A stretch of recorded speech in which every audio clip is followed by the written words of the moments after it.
सूतक पातक में मंदिर जी में प्रवेश क्यों नहीं करना चाहिए?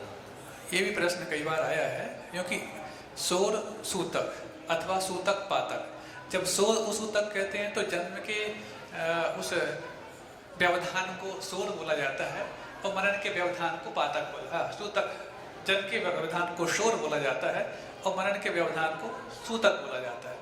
और जब सूतक उपातक की बात आती है तो जन्म संबंधी सूतक होता है और मरण संबंधी पातक होता है।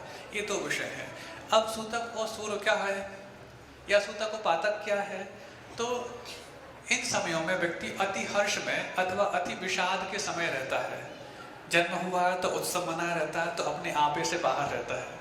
मरण हो गया तो हाय तौबा कर रहा, विलाप कर रहा है, तो भी अपने आपे से बाहर रहता है। तो जब आपे से बाहर रहे व्यक्ति, तो उस समय जो गंभीरता पूर्वक कार्य किए जाने चाहिए उन कार्यों को वो नहीं कर सकता है। तो जिनालयों में जो हमारे लिए विशेष आदर, विशेष विनय के लिए रखने योग्य काम होते हैं, अभिषेक है, द्रव्य से पूजन है, उनका अपना एक अलग महत्व होता है।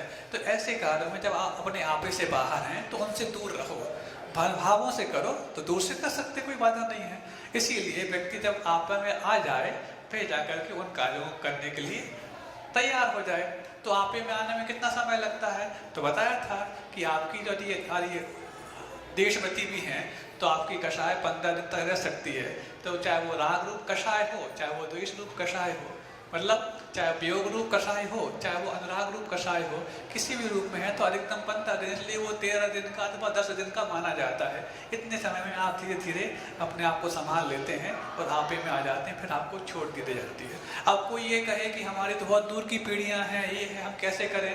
तो भैया ऐसे समय में आप एक साथ बैठ कर के निर्णय कर लो कि आगे जब इस प्रकार की संभावना बनेगी तो अपने सोर सूतक की क्या व्यवस्था रखेंगे, और वो व्यवस्था बनाए बगैर, और आप भले उनसे नहीं मिलते हैं, लेकिन भले आप कभी ना उनके शादी ब्याह में जाते, कुछ नहीं जाते, लेकिन जैसे कुछ हुआ तो आपके वो मोबाइल में तुरंत कॉल आ जाता है, हेलो जी, हाँ वो वहाँ ये हो गया। तो ये जो हेलो जी है, यही तो आपका कांटेक्ट है उनसे, यही तो आपका उनसे रिश्ता है। यही रिश्ता है तो आपके लिए बहुत को रास्ता बंद कर देगा। इतना ही पर्याप्त समझते हैं। अहिंसा परमो धर्म की।